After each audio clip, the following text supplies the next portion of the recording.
Assalamualaikum, salam keluar IC. Welcome to Yusuf channel. Ok guys, video kali ini seperti korang tengok dalam tajuk, saya akan tukar cover set untuk wajah baru untuk Zilong. So, inilah wajah yang lama ni saya pakai, color ungu sebelum ni dia ungu bahagian depan kan. So, saya dah tukar kali hitam. Lepas tu dia ada penambahan sikit carbon fiber, dan juga ni carbon fiber saya.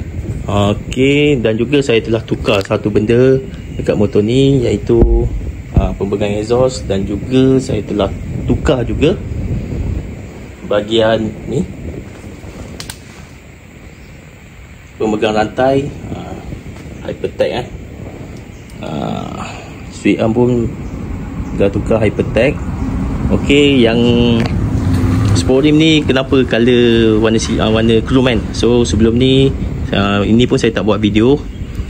Saya telah remove bahagian cat dia dan saya chrome-kan dia lah. Chrome bukan spray tau, saya gosok bahagian sini dan juga autoson. So ni bahagian ni dah lama saya tak cuci kan.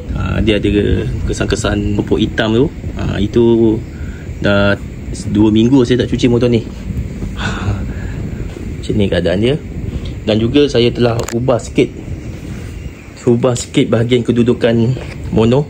Sebelum ni bahagian sini kan. So saya kedalamkan sikit biar nampak nice sikit lah. And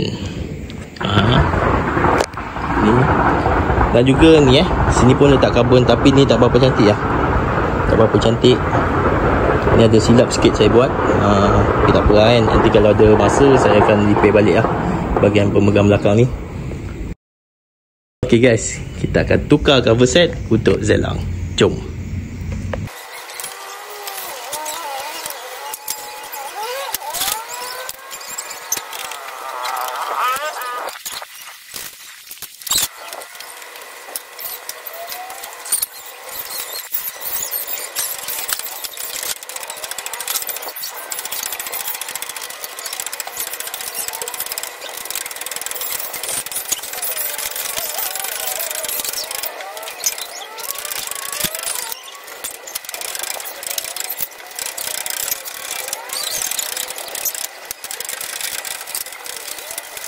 Ok guys, jom kita tengok cover set yang macam ni saya nak tukar.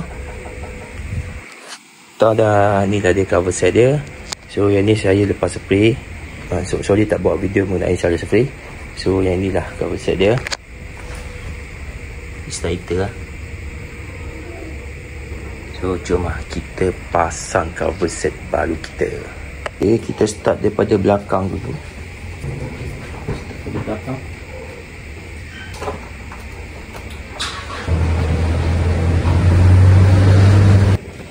Okay, kita langsung pasang daripada sini pula.